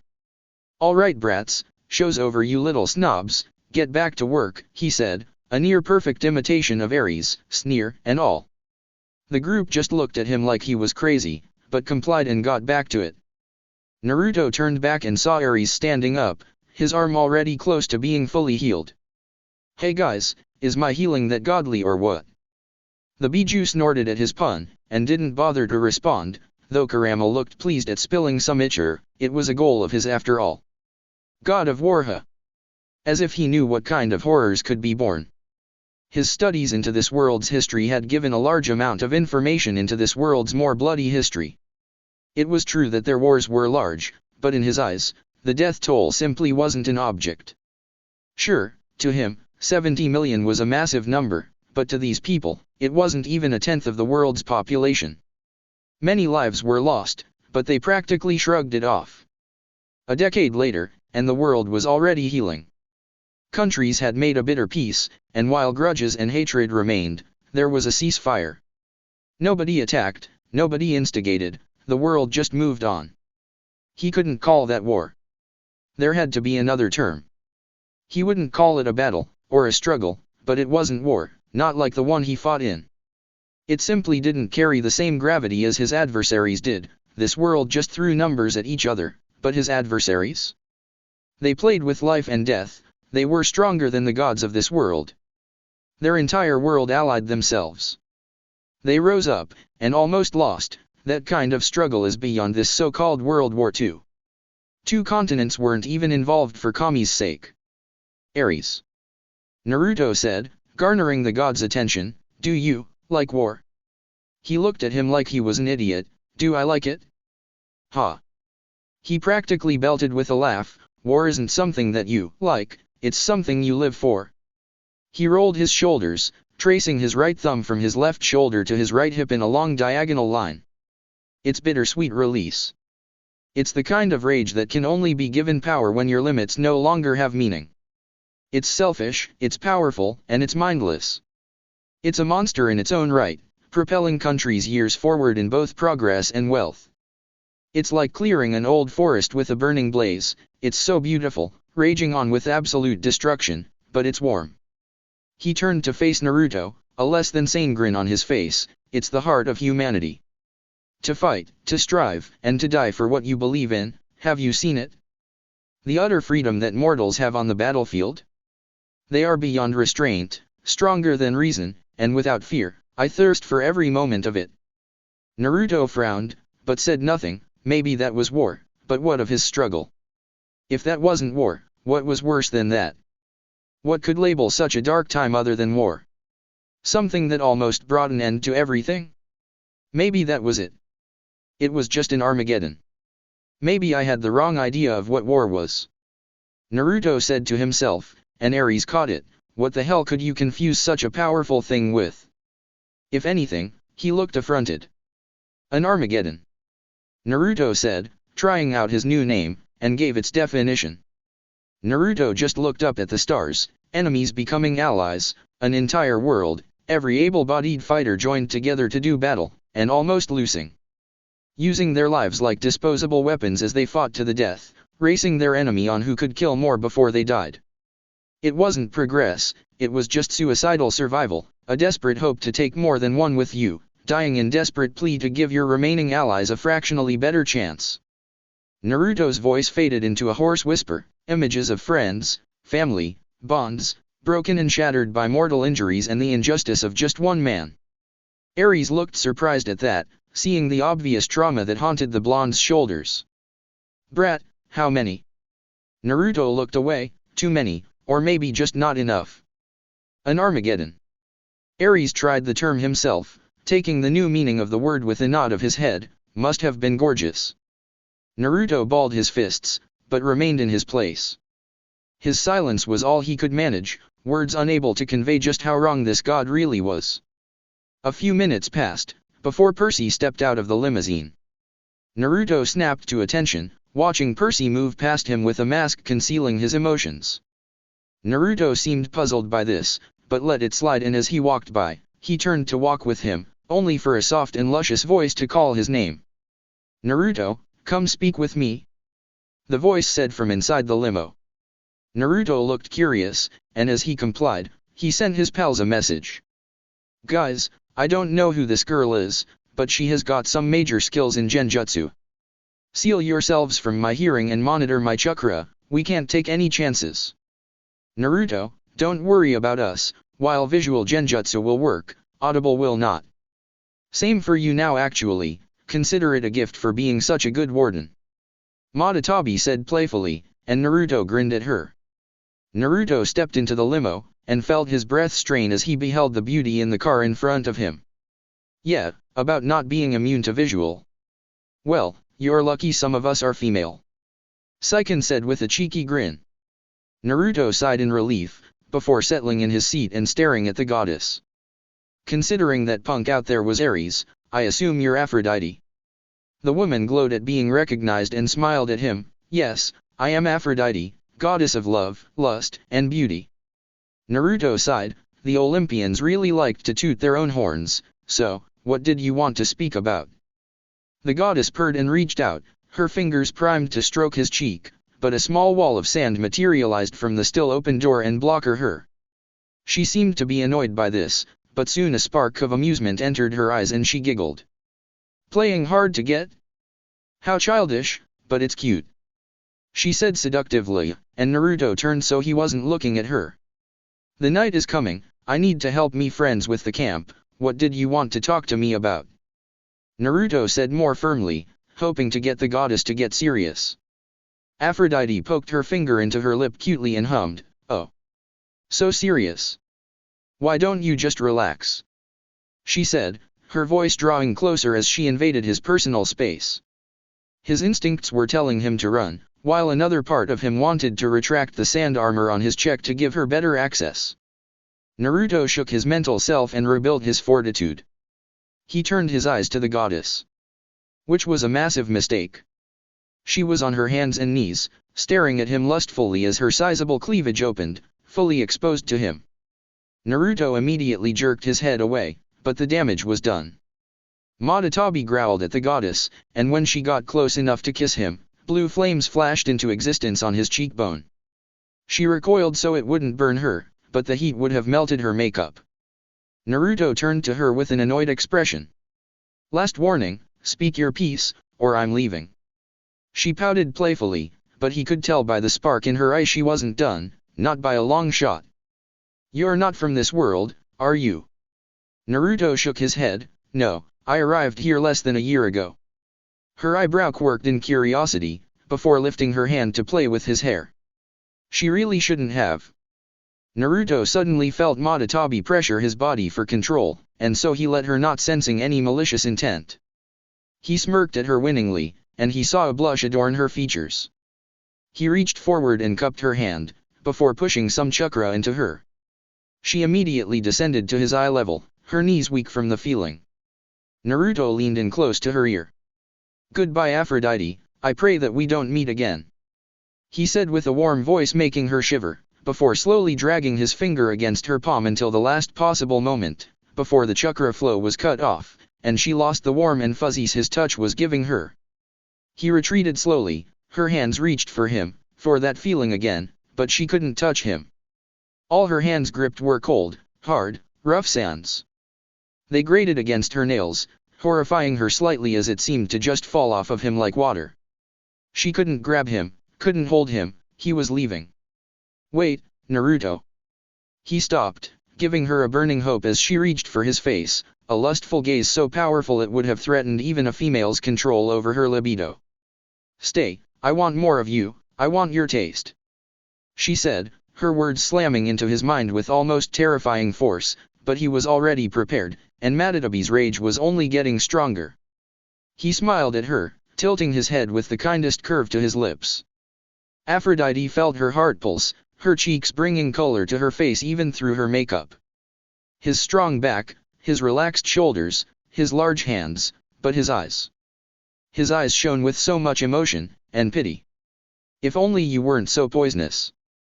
He disintegrated into sand before her eyes, shocking her even more, and the sand slithered out, closing the door with an almost silent click. The sand suddenly columned upwards, and fell soon after, revealing Naruto in all his presence. Punk, that's your partner, right? He seemed insulted by the new apparent nickname for him, but nodded with a bit of pride. Naruto shook his head, find another, for someone who governs love, she has no heart, take care. He said with a wave, before walking off. Ares thought about going after him, but he heard the conversation in the car. Food for thought, food for thought. As he walked away, he sent a quick question into his mind-mate's rooms. Madatabi, why did you make me do that? The cat giggled, for the goddess of love to be brought low by your touch alone, she has no business messing with my host, you are mine. He is my Jinchuriki Madatabi, do not forget that. Kurama said suddenly, his voice vibrating dangerously. Madatabi pouted, but didn't remain silent.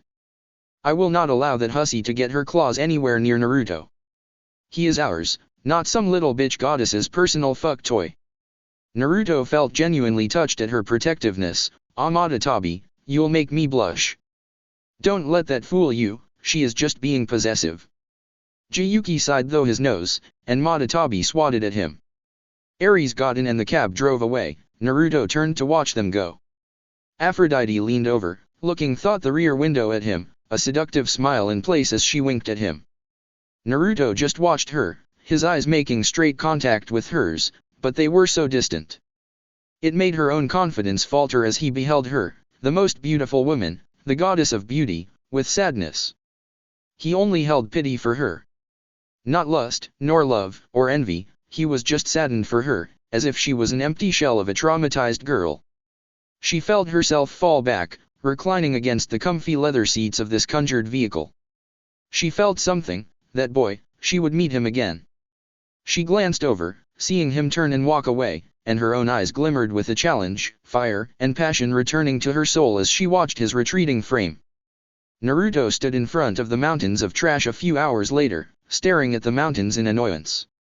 But he felt himself smiling a bit as he looked forward to how this would look when he was done, but the challenge was to do it silently.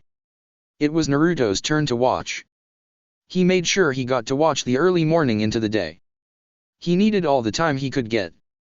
Naruto created a few hundred clones, and sent them to surround the monstrous pile. He needed them to group up in pairs of 2 per station.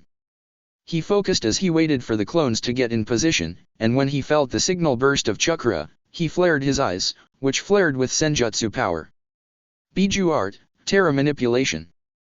Naruto breathed out, before his hands blurred those several unknown hand seals, and then stopped by punching the ground with closed fists. The rest of the clones followed suit, and the result was slow, but definitely noticeable. The area flooded with energy from Naruto and the clones. The clones around the camp were shielding the others to prevent them from noticing, and were coping with the load. Naruto withdrew his fists from the earth, while his clones kept them in place. Naruto then clapped his hands together, and gave a low hum of concentration, before extending his hands out level with his waist, palms up. And then started to rise. The earth directly behind Naruto started to lift up, rising strangely like a mountain range itself. Naruto felt a few beads of sweat coming on, but didn't bother to wipe them away. He had to focus.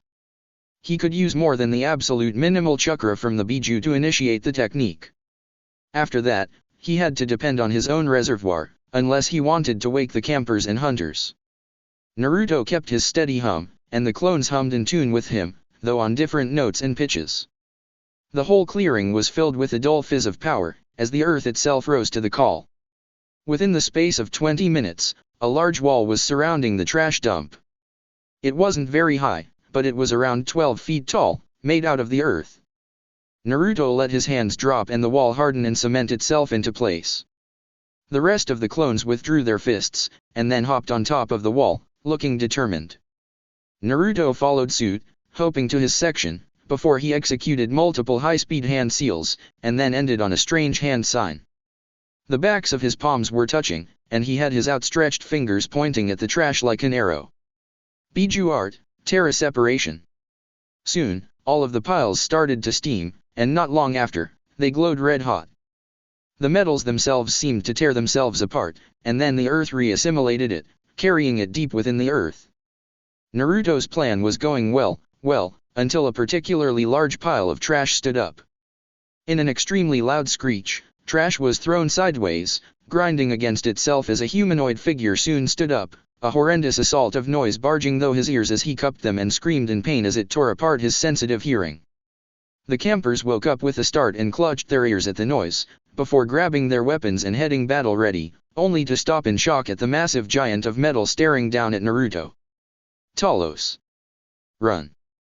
Zoe shouted, but stopped as Naruto growled at the giant, blood dripping down his ears. And then the sun rose. Blinding sunlight shone over the trash dump. The trash piles had shrunk considerably, and even patches of grass had started to grow as the clones continued to work. The prophecy, one of its lines. The champion of the wild will stand at the dawn of day, but the giant of bronze will stand in his way. Percy. We have to help him. Grover panicked as he grabbed the demigod's arms and charged forward, only to be stopped by Zoe and Bianca, who had their bows drawn in their faces. No, you will remain here. Zoe said coldly, though if you looked at her eyes, they seemed to twitch in Naruto's direction, resisting looking at him. Are you serious? Thalia nearly screamed, that's Talos. The Talos, okay, maybe not the real one since it's small, but still. Hephaestus made that. He can't fight that on his own.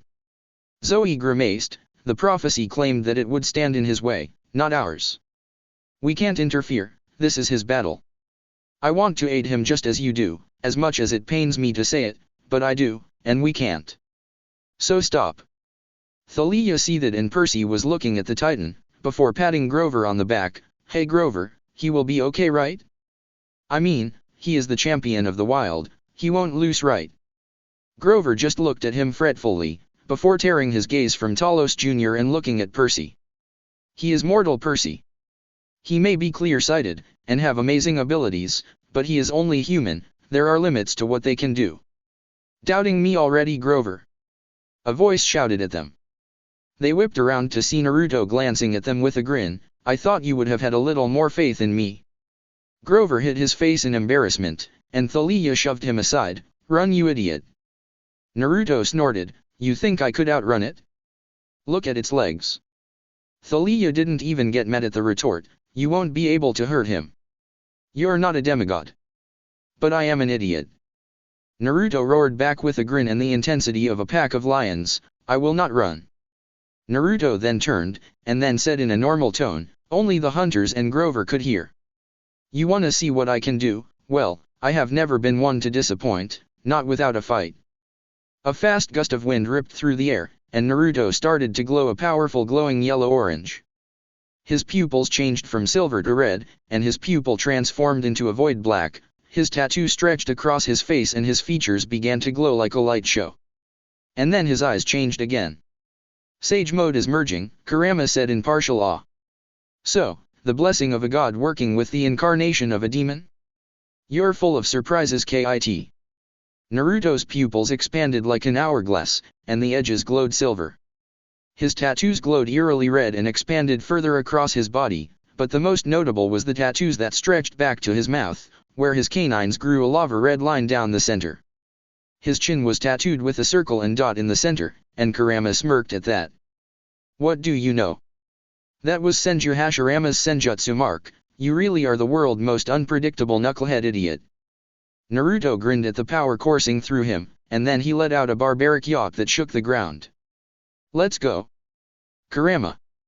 And then Kurama's deep demonic disembodied voice echoed through the clearing. Yosh. Naruto's form exploded with a golden light, and then he started to rise. Soon, he grew even with Talos's height, and the glow vanished. Naruto was at the head of a massive golden nine-tailed fox with ritualistic tattoos stretching across his and the fox's body. And then his senjutsu joined. The tattoos coming from his forehead raced across Kurama's chakra. The tips of his tails, ears, and his claws flashed silver, and his eyes glowed a faint green with joy.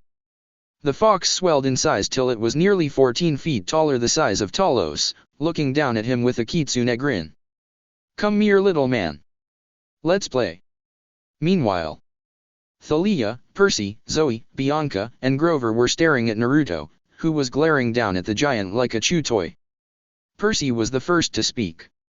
Hey guys, and girls, what the hell is that? It is Naruto's, though he once claimed it wasn't actually his power. He assured Lady Artemis it wasn't the wild's either. It is completely unknown, and this time, it appears his senjutsu state merged with it, increasing it in size. The silver is a nice touch. Thalia only stared at Naruto in wonder, bathing in his strong, warm, comforting aura. It was like Apollo's but, gentler. There wasn't a fear that she would be killed, it was complete assurance. He would succeed, and then he would come back and... No. Thalia viscously shook her head, before turning back to the camp to start destroying the evidence they had been there. The others looked back at her in confusion since she was walking away, and she glared at them with a faint blush. Well, come on, we got to break down the camp. They followed her dumbly as a massive showdown was fought behind them. Naruto and Kurama growled at Talos's movements, they were so fucking loud. And screechy. It's like that Banshee Sakura, remember her? Hey. She is getting better. Still a fangirl, you should have let me eat her a long time ago. But then we could never use it as a joke. Your spontaneous wisdom is scary to fight, but I believe your constant stupidity is a more dangerous adversary. Naruto snorted, but grinned. It just felt right to banter with Kurama. He was a childhood friend after all. Maybe this is what it felt like, to have real friends. Naruto grinned, and then growled again as Talos took another step forward. It sounded like someone had grabbed the rustiest, most foul and pointy fork, and is running it up an endless chalkboard, with speakers. Naruto decided that he had enough. The giant fox leapt forward suddenly, its hands smashing into Talos's with force, causing the titan to slide through the junkyard. He almost immediately regretted his decision as the screeching returned, but with a background chorus as it smashed through all the garbage piles that had yet to be assimilated. Naruto roared in excitement and exertion as he lifted Talos up by the hands, and then threw him over his wall and slammed him into the road with his tails that extended after him to slam him down. The pavement cracked and shattered under the weight and force, and several power lines fell, their electricity arcing across the ground. Naruto leapt over the wall himself, and landed with the grace of a feline, crouched and hissing at the downed robot as its 9 tails swished around maniacally. "Hey Naruto. Yeah Shukaku? Everything alright?" "No. You're in the middle of a desert, fighting a creature made of metal, without me." Naruto twitched, before thinking it through. "Alright Shukaku, let's try this. Don't try and take over K? Your siblings are watching." Shukaku nodded gleefully, his insanity sparkling as he let out a whoop. Naruto grinned, before Kurama smiled a little and his chakra dissolved, dropping Naruto to the ground. Naruto looked to see Talos staring down at him. "Naruto? What happened?" Naruto turned to see the campers, all packed up and ready to go, and he grinned. "Oh, you guys are done? Well, watch the show then, you're about to see a treat. You ever wonder if the sand dunes could move?" They looked at him in confusion, before a strange horror stood in its place as his eyes lost their color and was replaced by a violent shade of brown and black. "Well, watch and learn." Naruto cackled madly, before the desert beneath him rumbled dangerously, and it started to climb up his legs. Naruto's grin became sadistic, and then he was swallowed by the sand. And then he vanished. Gone.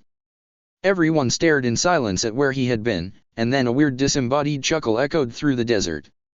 "So, this is what it feels like to be without a body, but everywhere, he, ha, ha ha ha. I like it. Let's have some fun."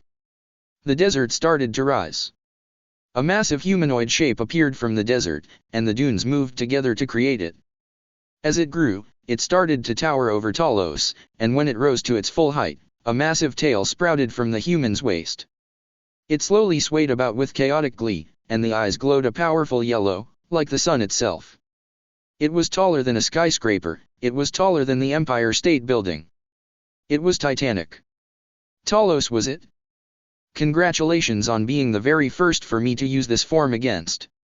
It's a shame you're not human so I can't see you cower, but we all can't be winners. Naruto said with a little happy titter, before his tail fell forward, slamming down on Talos like he was a rat. Just an overhead hammer blow, that literally caved in his entire body.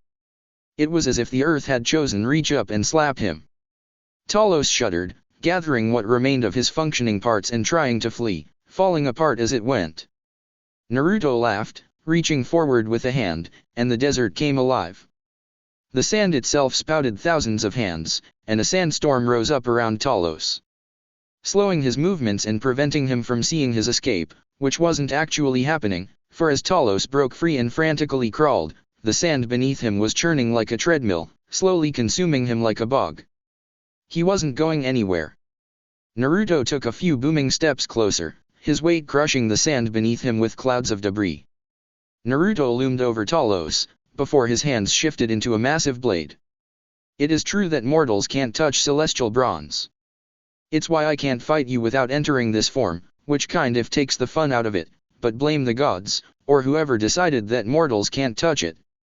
However, almost anything else can touch it, so what, pray tell, would happen, if I assaulted you with the very earth itself?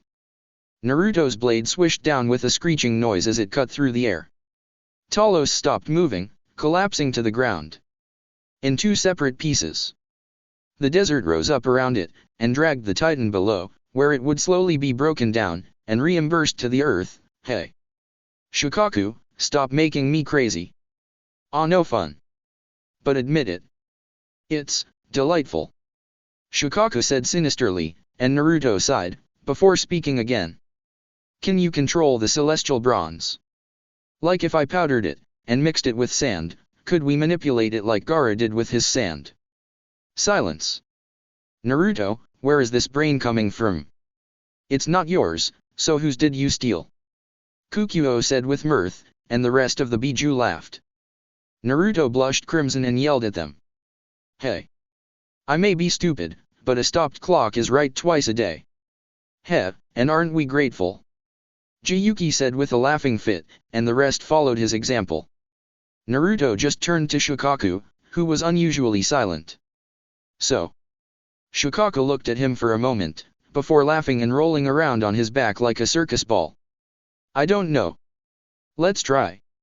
Naruto sighed, before reaching to the earth where Talos was buried, and started tearing off the celestial bronze pieces. After that, he wore it away with a sand grinder, and started mixing it in. Naruto summoned the new sand above the ground, and marveled at its beauty. It was like a river of bronze, but sparkling like a constellation. Mix more sand in with it. I'm not a bling king like we saw in Los Angeles. But it's so sparkly. You can put it in your body if you want, but not on mine. You can even make a gourd, but small. Belt-sized would be awesome. Why do all my hosts disagree with me? Naruto grinned, and felt Shukaku flee from his chakra coils, and Kurama took back his rightful place. Not bad, Kit, you managed to not kill your friends. Good to have you back, Kurama. Naruto grinned as the sand body slowly laid back down, falling as if heading back to sleep. It soon smoothed over, the desert bringing his consciousness back to his own body, which it had deposited by his friends. He opened his eyes to seeing his concerned mission mates hovering over him, though Thalia was the closest. Naruto smiled, and then winced at the sky.